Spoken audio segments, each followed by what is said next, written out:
26 March 2026 થી શુક્ર આવશે મેષ રાશિમાં। તો તમારા કયા ક્ષેત્રોને કરશે પ્રભાવિત, કેવું રહેશે હવે તમારું પ્રેમ જીવન? મિત્રો, આ વિડીયોમાં આપણે ચર્ચા કરીશું મેષ, વૃષભ, મિથુન તથા કર્ક રાશિના જાતકોની। તો નમસ્કાર મિત્રો, અંબા એસ્ટ્રોલોજી ગુજરાતી ચેનલમાં આપ બધાનું ખૂબ ખૂબ હાર્દિક સ્વાગત છે। મિત્રો, નિયમિત જ્યોતિષ માર્ગદર્શનને લગતા વિડીયો જોવા માટે તમે અમારી ચેનલ અત્યારે સબસ્ક્રાઇબ કરો, આ વિડીયોને લાઇક અને શેર કરવાનું ભૂલશો નહીં। જ્યોતિષને લગતા પ્રશ્નોના સમાધાન માટે તમે અમારો સંપર્ક અવશ્યથી કરી શકો છો। મિત્રો, વૈદિક જ્યોતિષ શાસ્ત્રમાં ગ્રહ ગોચરને અતિ મહત્વ આપવામાં આવે છે, જેનો પ્રભાવ તમામ જાતકો ઉપર પડે છે। જ્યોતિષ શાસ્ત્રમાં જણાવ્યા અનુસાર ચોક્કસ સમયગાળા દરમિયાન દરેક ગ્રહ એક રાશિમાંથી બીજી રાશિમાં એ પરિવર્તન કરે છે। ધન, ભૌતિક સુખ અને ઐશ્વર્ય, પ્રેમના કારક શુક્ર 26 માર્ચ 2026ના રોજ સવારે 4:50 મેષ રાશિમાં પ્રવેશ કરી રહ્યા છે। શુક્ર એ મંગળની રાશિમાં પ્રવેશ કરી અને ખૂબ બળવાન બનશે અને ઘણા લોકોના જીવનમાં મોટા સકારાત્મક બદલાવ પણ કરવાના છે। તો આવો હવે વિગતવાર જાણીએ તમારું રાશિફળ। સર્વપ્રથમ ચર્ચા કરીશું જેમના નામના અક્ષરો હોય છે અલય, મેષ રાશિના જાતકોથી।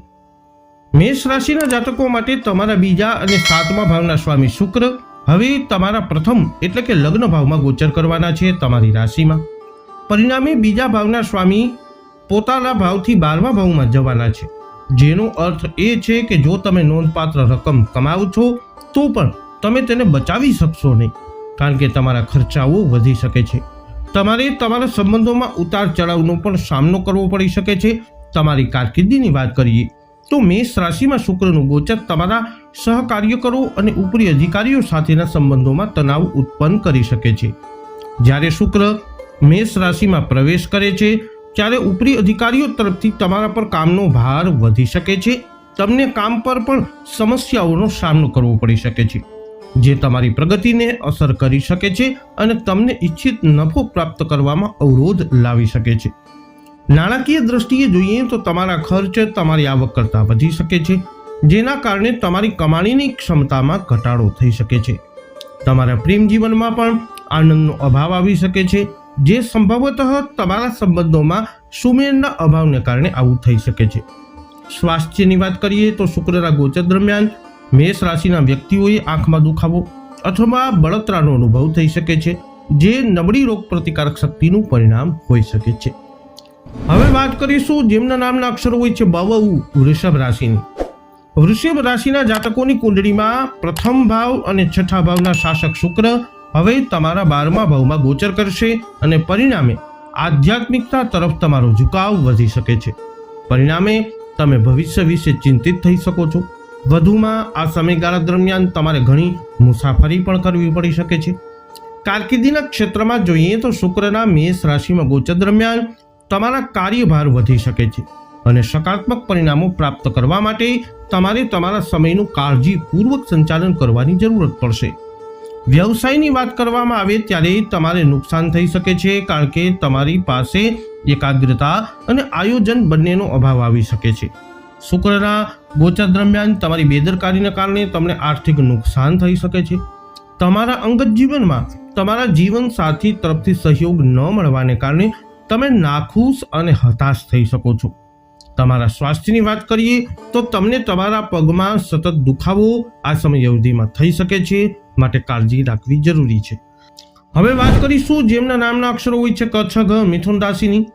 મિથુન રાશિના જાતકો તમારા 5મા અને 12મા ભાવના સ્વામી શુક્ર હવે તમારા 11મા ભાવમાં ગોચર કરવાના છે। તેથી મેષ રાશિમાં શુક્રના ગોચર દરમિયાન તમે તમારા બાળકોને ખુશ જોઈ શકો છો અને તેમનો ઉત્સાહ પણ તમને ખુશ કરી શકે છે। આ સમયગાળા દરમિયાન તમે નોંધપાત્ર નાણાકીય લાભ મેળવી શકશો। તમારા કારકિર્દીની વાત કરીએ તો તમને નવી નોકરી અથવા નવા પ્રોજેક્ટ પણ સુવર્ણ તકો મળી શકે છે।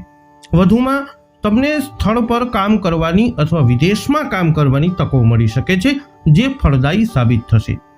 વ્યવસાય કરનારા જાતકોને નિયમિત કામ કરતા સટ્ટા અથવા રોકાણમાંથી વધુ નફો મળવાની સંભાવના છે। નાણાકીય રીતે જોઈએ તો તમારી આવક વધશે, જેનાથી તમે બચત કરી શકશો। અંગત જીવનની વાત કરીએ તો શુક્ર ગોચર દરમિયાન તમે તમારા જીવન સાથી સાથે ખુશ અને યાદગાર ક્ષણો શેર કરતા જોવા મળી શકો છો। આનાથી જીવનના દરેક પગલા પર તેમનો સાથ મળશે તમારા સ્વાસ્થ્યની વાત કરીએ તો આ સમયગાળા દરમિયાન તમે સ્વસ્થ રહેશો, પરંતુ જો તમે ખુશ રહેશો તો જ તમારી રોગ પ્રતિકારક શક્તિ મજબૂત રહી શકે છે, જેનાથી તમે સ્વાસ્થ્ય અને સક્રિય અનુભવશો. તમારી રોગ પ્રતિકારક શક્તિ મજબૂત રહેવાની શક્યતા આ સમય અવધિમાં છે, જેનાથી તમે સ્વસ્થ અને સક્રિયતાનો અનુભવ કરશો. હવે વાત કરીશું જેમના નામના અક્ષરો હોય છે ડ અને હ, કર્ક રાશિની. કર્ક રાશિના જાતકો માટે શુક્ર તમારા 11મા અને 4થા ભાવના શાસક છે અને હવે તમારા 10મા ભાવમાં ગોચર કરશે. પરિણામે મેષ રાશિમાં શુક્રના ગોચર દરમિયાન કર્ક રાશિના જાતકો તમે રિયલ એસ્ટેટમાં નાણાંનું રોકાણ કરી શકો છો. વધુમાં તમે તમારા આરામ અને વૈભવી સુવિધાઓ વધારવા માટે કામ કરી શકો છો અને તમે આવક અને ખર્ચ વચ્ચે સંતુલન પણ જાળવી શકશો.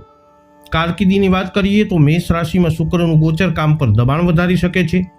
નોકરીમાં ફેરફાર પણ શક્ય છે. ભારે કામનો બોજ તણાવ ઉત્પન્ન કરી શકે છે.